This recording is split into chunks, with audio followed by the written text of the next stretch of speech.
नमस्ते बच्चों। मैं Vikas Dungarwal government PG college Pratapgarh से।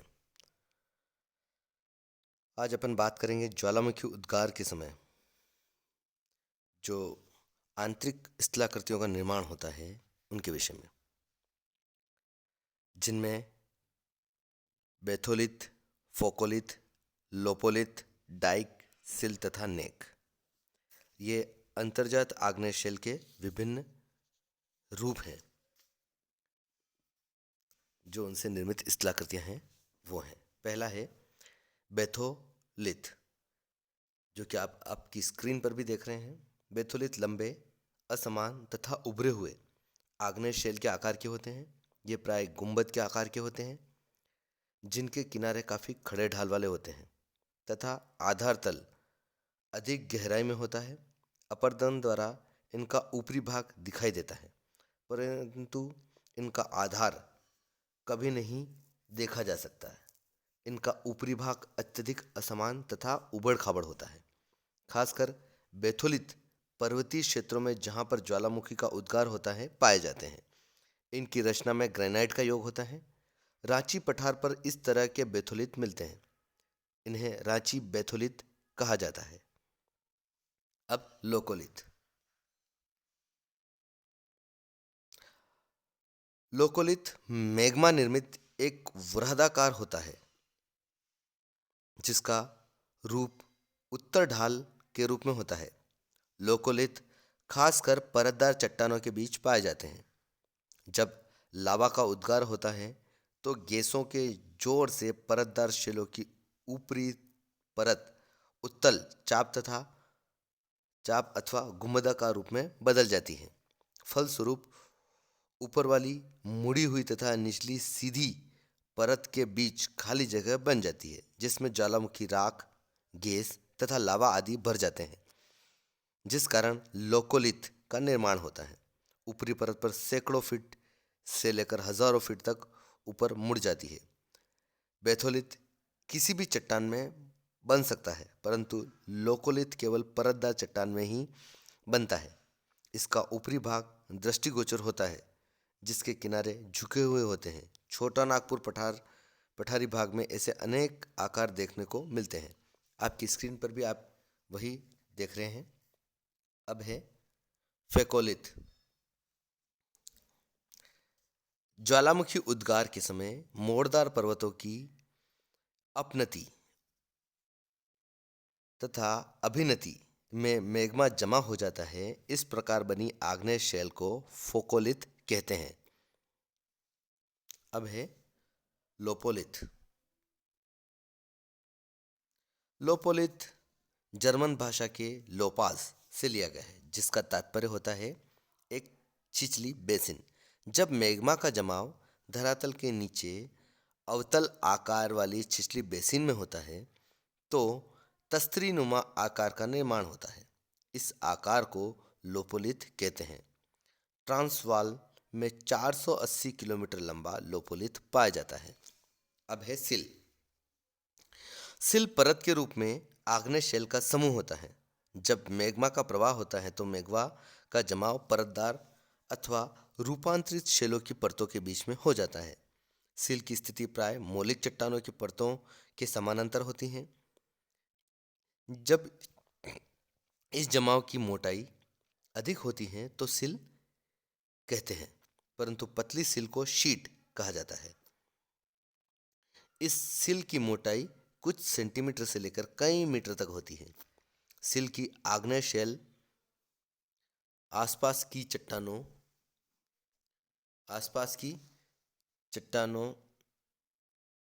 से काफी कठोर होती हैं तथा समीपवर्ती शेल के कट जाने पर यह निकली हुई प्रतीत होती हैं। अब है डाइक।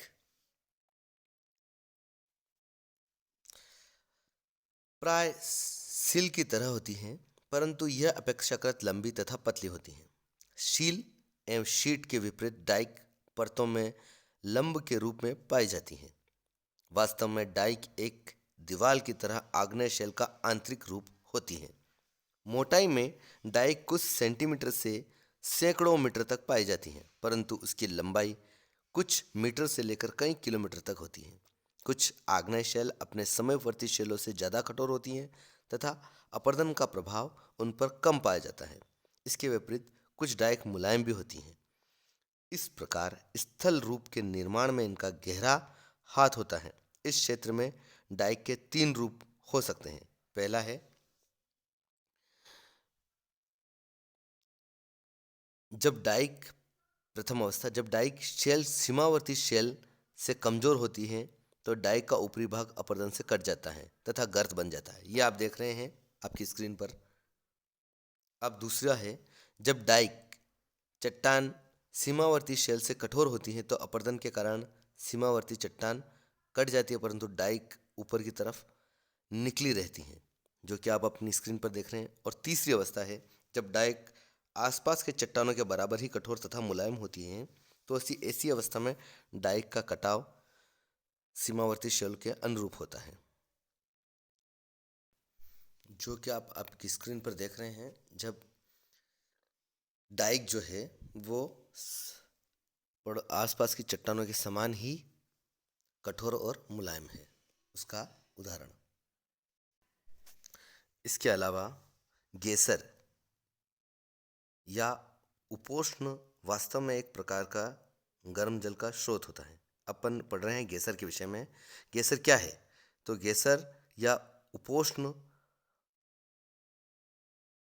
उष्णोत्स वास्तव में एक प्रकार का गर्म जल का स्रोत होता है जिससे समय समय पर गर्म जल तथा वाष्प निकला करती हैं। गेसर शब्द आइसलैंड की भाषा के गेसिर शब्द से बना है जिसका शाब्दिक अर्थ तेजी से उछलता हुआ अथवा फुहार छोड़ने वाला होता है। वास्तव में गेसर शब्द का प्रयोग आइसलैंड के उष्ण जल के स्रोत ग्रेट गेसर के उछलते हुए जल को प्रदर्शित करने के लिए किया गया था। बहुत से ज्वालामुखी क्षेत्रों के उद्गार के समय दरारों तथा सुरोखों से होते हुए कुछ अवकाश के बाद गर्म जल कुछ या अधिक ऊंचाई तक निकलने लगता है। ज्वालामुखी क्रिया के इस गौण रूप को ही गेसर कहते हैं।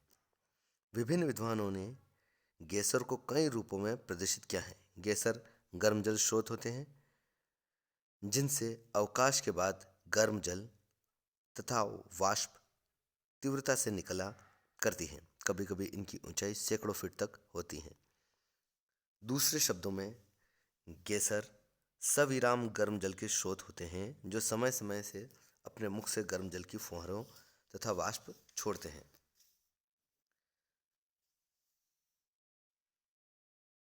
अब धुआंरे धुआंरे धुआंरे अथवा धूम्र छिद्र लैटिन भाषा के फ्यूमरोल शब्द से लिया गया है जिसका तात्पर्य ऐसे छिद्र से होता है जिसके सहारे गैस या वाष्प निकला करती है। दूर से देखने से ऐसा लगता है मानो जोरों से धुआं ही धुआं निकल रहा है। इस कारण इन्हें धूम्र छिद्र अथवा धुआंरे कहते हैं। वास्तव में धुआंरों का सीधा शब्द ज्वालामुखी क्रिया से होता है।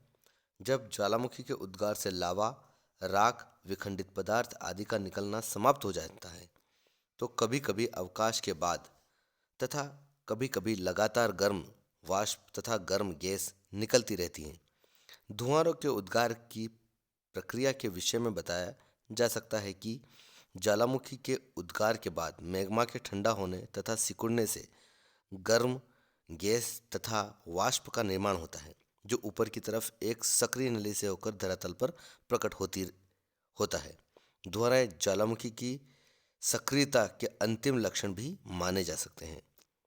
धुआंरे का विस्तृत क्षेत्र अलास्का में कटमई ज्वालामुखी के समीप कई वर्ग किलोमीटर क्षेत्र में पाया जाता है।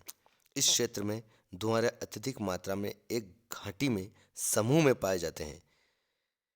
इस धुआंरे की घाटी को 10 सहस्त्र धूम घाटी द वैली ऑफ 10,000 स्मोक्स कहते हैं। यहाँ पर घाटी की निम्न तली में इतनी अधिक मात्रा में धुआंरे प्रकट होते हैं कि उनकी निश्चित संख्या बताना नितांत कठिन कार्य है।